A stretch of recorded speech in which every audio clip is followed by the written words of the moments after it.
அனைவருக்கும் வணக்கங்க. நந்தீஸ்வரர் அஸ்ட்ராலஜிலேருந்து பேசுகிறேங்க. இப்போ நம்ம பாடம் கிரகம் 5வது கிரகத்துக்கு போகிறோங்க.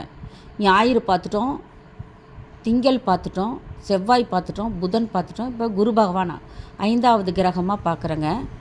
இவருக்கு வியாழனும் சொல்லலாங்க, குரு பகவான் சொல்லலாங்க. என் செல் நம்பர் இங்கேயே டவுன்லோடு பண்ணியிருக்கேன், எழுதியிருக்கேன், குறித்து வச்சுக்கோங்க டவுட் கேட்குறதுக்கு. சரி, இப்போ இந்த குரு பகவானுக்கு உண்டான காரகம், குணம், தொழில்கள் அனைத்துமே இதில் வருதுங்க.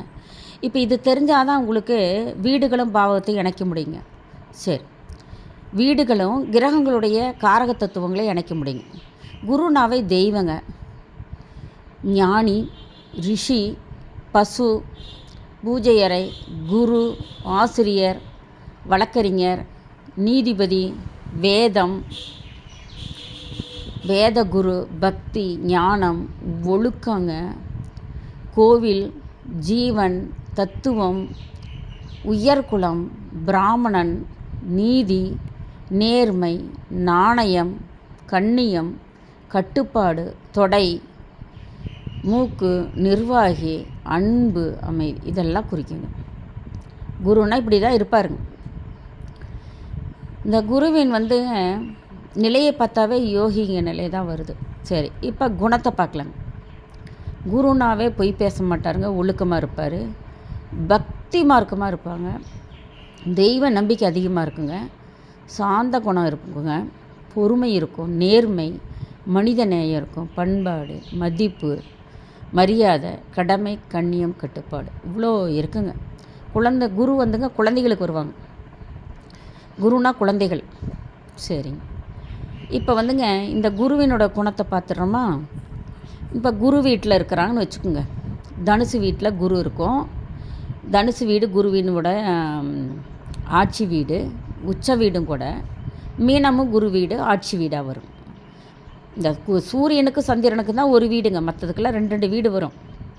சரி, இந்த குரு தனுசு வீட்டில் இருந்தாலும் சரி, மீன வீட்டில் இருந்தாலும் ஆட்சி உச்சம் பெற்றிருந்தால் என்ன ஆகும்? அவங்க ஒழுக்கம் நிறைந்தவளாக இருப்பாங்க, பக்தி மார்க்கத்தில் இருப்பாங்க, தெய்வ நம்பிக்கை, சாந்தம், நேர்மை எல்லாமே இருக்குங்க அவங்கக்கிட்ட. குருன்னா பொய் பேச பிடிக்காதுங்க. இதுதான் குருவினுடைய இதுங்க. இதை வச்சுட்டு நம்ம பாவக வீட்டை வச்சுட்டு இணைச்சோம்னா கரெக்டாக வரும். ஆனால் நீங்கள் வீடுகளே என்ன பார்க்காம இருக்கீங்களே.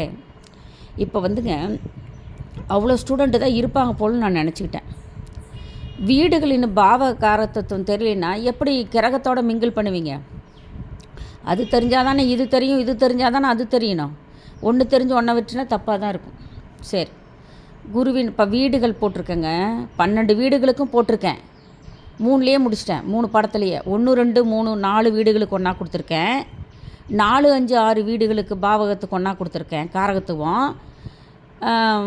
9, 10, 11, 12க்கு ஒரு பாடமாக கொடுத்துருக்கு. 3 பாடத்துலேயே 12 வீடு பாவகடையிலேயே சொல்லிட்டேங்க. அதை ஃபஸ்ட்டு எழுதி வைங்க. இப்போ இது 1க்கு 12 இதாக கொடுப்பேன் நான். சரி, தொழில்கள் என்னென்ன வரும்? குரு அவங்க ஆசிரியர் பணிக்கு போவாங்க, அமைச்சர் பணிக்கு போவாங்க, கல்விக்கு தான் அமைச்சராக போவாங்க. குருனாவே கல்வி, வங்கி மேலாளர், கௌரவமான தொழில் இருக்குங்க. அது உயர்ந்த தொழில்கள் தான் செய்வாங்க.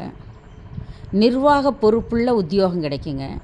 நிதித்துறை, நீதித்துறை, தெய்வ பணிங்க, ஜோதிட பணி கூடங்க.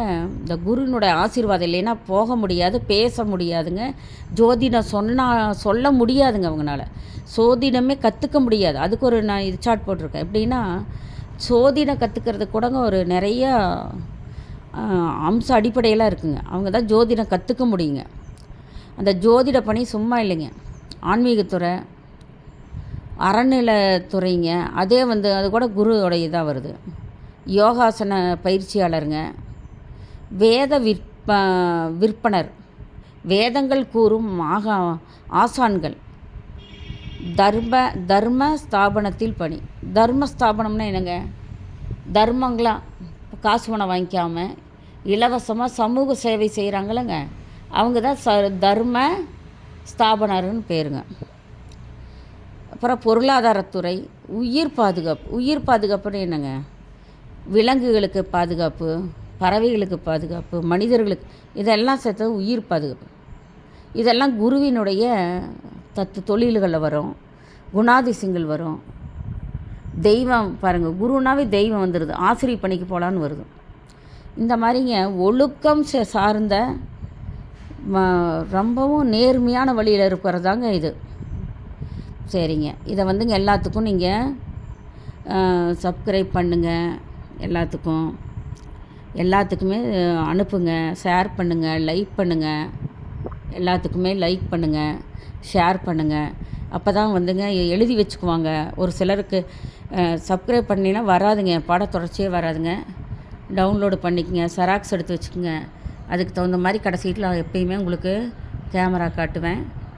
எல்லாத்துக்கும் ஷேர் பண்ணுங்கள், லைக் பண்ணுங்கள், என்கரேஜ் பண்ணுங்கள். அடிக்கடி சொல்கிறது என்கரேஜ் பண்ணுங்கள்.